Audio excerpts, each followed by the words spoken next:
press briefing. I don't think it's any big secret. The surge that we've seen in violence in our community, I mean, it's across the nation, but really concerning when it's happening in your backyard, and we've had a run of it over the last several weeks. Just yesterday alone, I mean, you had a 23-year-old guy that was killed, murdered, shot and killed over in Cityside Apartments in our Westover division. A couple hours later, a 27-year-old woman shot and killed Sugar Creek over a drug transaction, or had some kind of drug connection, according to investigators. At least that's the preliminary information that they've been able to pull so far. 3 arrests made in that latter one that I referenced concerning that 27-year-old woman, one of those suspects, a 16-year-old kid. Brings us to 64 homicides so far this year compared to 59 last year. And, you know, we say, and I know it sounds like a broken record, it's not about the percentages, it's about the people, and people are being greatly impacted by this scourge, by this spike that we've seen in violent crime over the last several weeks, if not months. You know, we've hit this lectern frequently over the last several weeks. You know, we had the police chief, we've had surviving victim family members that have come up here and, you know, really work to pull on the heartstrings of community members and helping us bring some resolution to some of these cases. And we've said in no uncertain terms that, you know, on frequent occasions that we can't do it alone, that we need the community to help us along in this endeavor. It's a collective effort, public safety is, and there is some encouraging news on that front, despite what those bleak numbers that I just outlined look like. And that's where I want to bring in Lieutenant Brian Crum. He's going to go over some of the recent developments and how we have put somewhat of a dent in some of this violent activity, and more importantly, what the community can help us do in keeping those cases cleared and getting them resolved. So with that, I'd like to introduce Lieutenant Brian Crum. Good morning. So like Rob was saying, over the last week, we've made a lot of headway in several of our open homicides. We've actually made 9 total arrests, with yesterday's 3 arrests in 7 different homicide cases. These arrests occurred again between the cases were from June 29th through July 21st of this year. The ages of the victims in these 7 cases range from 14 years old to 51 years old, and that's actually 2 of the victims were 14 years old, which is incredibly concerning to us. The ages of the suspects range from 16 years old to 29 years old. I'm just going to run through some of the actual cases that we've made these arrests in, just to refresh your recollection if you're not familiar with them.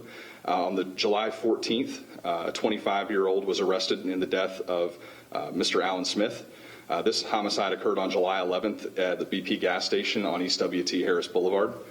On July 15th, a 17-year-old juvenile was arrested for the murder of a 14-year-old Terry and Getter. This homicide occurred on June 30th in the Metro Division off of Beatties Ford Road. On July 16th, we arrested 21-year-old Raheem Lowry for the murder of 17-year-old Jermaine McKinney. This murder occurred on July 12th in the North Tryon Division on Cushman Street. On July 17th, we arrested 29-year-old Hubert Wilkinson in the murder of 44-year-old Lawrence Crank. This homicide occurred on June 29th in the Metro Division at a business on Tuckasegee Road. On July 17th, we arrested 26-year-old Swade Patterson and 29-year-old Jamal Hallman for the murder of 14-year-old Farrell Bradley that occurred at the Murphy USA gas station on Ashley Road. And on July the 20th, we arrested 19-year-old Donovan James for the murder of 21-year-old Delvin T. This homicide occurred on July 12th, 2020 in the University City Division. That was off of Margie Ann Drive. And then, as Rob said yesterday, we made 3 arrests in the murder that occurred off of West Sugar Creek Road. Those 3 individuals who were charged was Marquez Williamson. He was born 9/20 of 1997. Bricard Washington, born 5/6 of 1995, and a 16-year-old male. All 3 are charged with murder, 3 counts of robbery with a dangerous weapon, and conspiracy to commit robbery with a dangerous weapon. As Rob said, the case yesterday in the 1700 block of West Boulevard at the Cityside Apartments is still open, but we're actively working leads in that case, and we're hoping to have some positive information in the near future. You know, these cases, as I've run through them, several of them stand out. Yesterday in particular, we discussed the need for the community's assistance in clearing our cases, and yesterday is a great example of how well we work together with the community to swiftly clear cases. We had multiple witnesses come forward very quickly, approach patrol, talk to detectives at the scene, and were able to provide us with enough information that we were able to push that out through communications and let other officers in the city know who we were looking for, what direction they were headed, and officers were able to quickly locate a suspect vehicle with the 3 people inside who were ultimately charged. So without that, collaborative effort between, the people in the community that saw what happened, our officers initially responding, working with communications, and then talking to detectives, we were able to bring swift resolution to that. So within hours, we had people in custody. So I think that's really, really positive and speaks well of the relationship that we have with our community. The same can be said for the case on that happened at Murphy, USA. We had a 14-year-old gunned down, and our community stepped up and did the right thing. We were able to identify those suspects within 24 hours because we had community members that were able to give us information that we were able to act on very swiftly.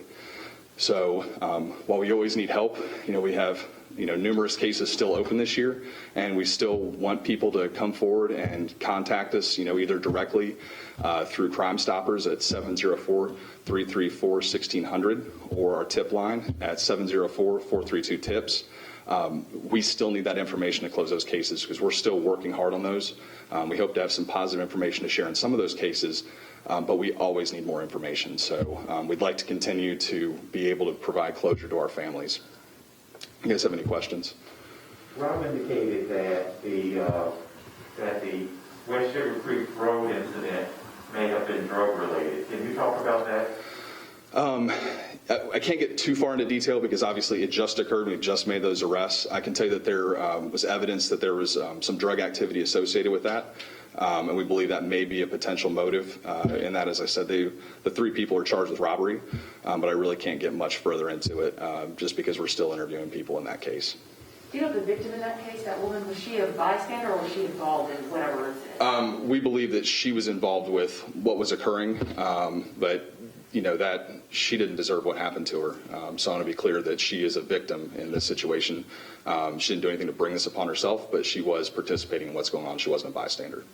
In the discussions last year with the total homicide count in 2019, there was a lot of discussion about the suspects' ages. And again, we're seeing that age, between 16 and 29, I think that you said, the suspects.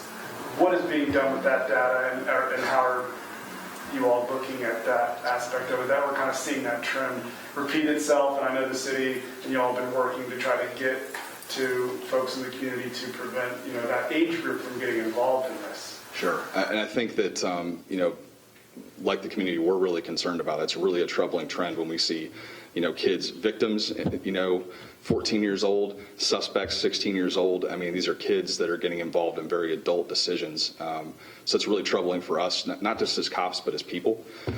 So the department obviously is continuously working to try to reach out to these kids, to identify kids that are potentially, going down the wrong path, or maybe people that are impacted one way or the other by violence. So the chief's got several programs that we've implemented, and we're continuing to try to do that.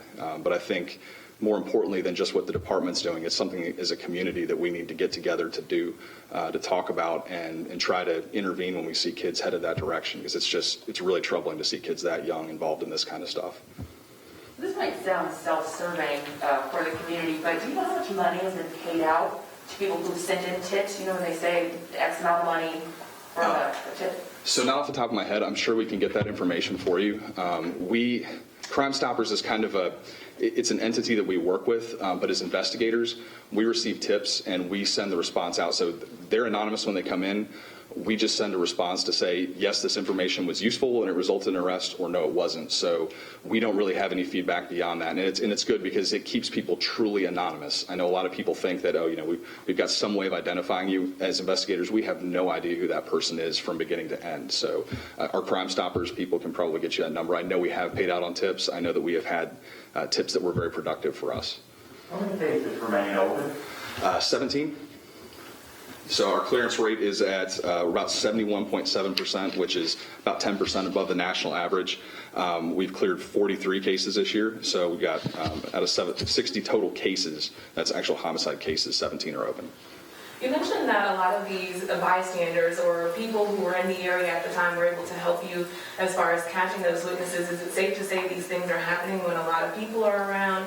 Is there any sort of concern for the fact that this, although it's an isolated incident, these witnesses are close by and able to give you such detailed descriptions to catch these people, but these are happening broad daylight, no concern about that? So it's twofold when I say the community's helping. Sometimes it's people that have direct knowledge, and they may know people involved. They're sharing that information with us. But then, it's a concern that's happened in broad daylight. I mean, these murders yesterday occurred in the middle of the afternoon in broad daylight. It's concerning, but it's also reassuring to us that the community's not going to tolerate this happening in front of them, and so they're helping us out. So CMPD and police departments in general usually say that they're concerned about kids committing crimes in that time after school when their parents haven't gotten home yet. But now, obviously, schools are about to go virtual from home and more kids are going to be at home just in general. Are you concerned about that? I mean, absolutely. And we're always concerned anytime that people have free time or unsupervised time, kids may make the wrong decision or fall with the wrong crowd. But that's why it's really important that, not just as, the police department, but as a community, we're paying attention when we're seeing that kind of thing happening and trying to step up and, kind of steer kids back the right direction. I mean, when I was a kid, if my parents weren't home, I know other people in the neighborhood were keeping tabs on me. I couldn't get away with much. And it's kind of the same thing, is that having that community, the community being able to come together and collectively take care of our youth to make sure that they're staying out of trouble is really important. There are criminal homicides, and then there are those that are rule justified. Do you know how many of those, the latter, we've had this year? This year, I believe we have 2 that have been reviewed by the district attorney's office. And just as quick background, we make a decision whether or not we believe a case is justified, and we send that to the district attorney's office to review. When something is this serious happens, it's important that I think as many eyes can get a hold of it. So experienced homicide prosecutors review it and either agree with us or give us feedback. At this point, we have 2 that are currently rule justified, but I can tell you there's a couple others that are being reviewed. One other thing, and we ask this question all the time when killings go up, are you able to identify anything at all that's tying the trend together? Or are you seeing something different? No, I think a lot of it is the same thing that we're seeing, over and over again. Aside from just being young people, or slightly younger than we're accustomed to recently, it's young people resorting to violence, to guns, to solve really simple or otherwise you'd think minor disagreements, whatever they may be. Sometimes they're not even sure where that disagreement originated, but it continues to escalate until people pick up guns, and it's really troubling. Can I piggyback on that? Do you know if, I think at one point we were talking about how a lot of people were being electronically monitored. Do you know if these people are being arrested, going back out on house arrest, and then committing these crimes? I can't say that we've had a lot of electronic monitoring involvement with any of our cases. I believe there may have been one last year, but that's not something that we see frequently. The last time we were all together, you were really concerned that people were not coming forward and giving tips and helping you guys out, and hundreds of people, at some of these shootings, and no one saw anything. Mm-hmm. It sounds like that's getting better. I think we have always had a really good relationship with our community. I mean, year after year, I know our 10-year average with clearing cases stands around 80%, which is about 20% higher than the national average. And that's, they've shown that the more a community trusts a police department, the better their results are in violent crime investigations. We clear more murders because people are willing to talk to us. I think, there were a couple of cases recently, the one you kind of allude to, that it's troubling when we have a lot of potential witnesses out there and nobody's telling us they saw someone with a gun. But I think that, maybe that was just a moment in time, but, our relationships that we have in the community are long lasting, and they're continuing to bear fruit in us being able to clear these cases. We are coming up on, I think, a month since the Beatty's Ford Road shooting here in a few days. What have you all made as far as progress on that case, and what can you say about that case? It's challenging to say a lot because it is a very active investigation. What I can tell you is we've gotten tons of Crime Stoppers tips, so we're getting that information that's coming in. It's just we don't have a lot of people in the way of, I was there and this is what I saw. So, Crime Stopper tips are a little more challenging because we don't have the eyewitness, but we certainly are working through that. And, we haven't gotten the tip that clears it, but we're headed in the right direction. I can tell you we've made a lot of positive progress. Our detectives have been working tirelessly in order to clear that. These areas where we are seeing a lot more crime than others, these homicides than others. Is there any effort to put more police officers out there, or any effort to ramp up police presence? That's not really an investigations question, but operationally, I can tell you from being in patrol, we certainly, focus our efforts to see what can we do to fix the problems in our particular area. And it's not necessarily the crime's a problem, but we can kind of look to see what are the trends, what are the commonalities between these cases to try to disrupt that, whether it's reaching out to the youth, whether it's increased patrols. That's something we're constantly evaluating to try to impact those numbers, because like I said, we want to put a stop to that. Anybody else for the lieutenant? Appreciate you, sir. Thank you, guys. Yeah, just to piggyback, Lana, I know you had a question concerning the amount paid out so far this year. The Crime Stopper reward money, $16,000 paid out to community members so far this year through the Crime Stoppers program. He referenced the tips that we received concerning the Beatties Ford Road incident that happened almost a month ago.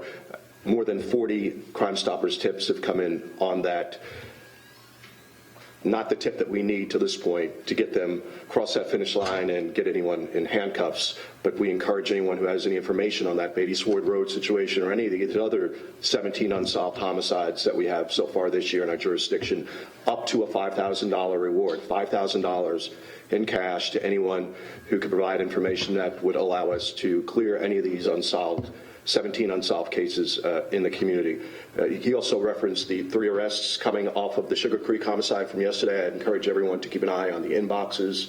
They'll be putting that out through the Public Affairs Office in the not too distant future if they haven't done so already.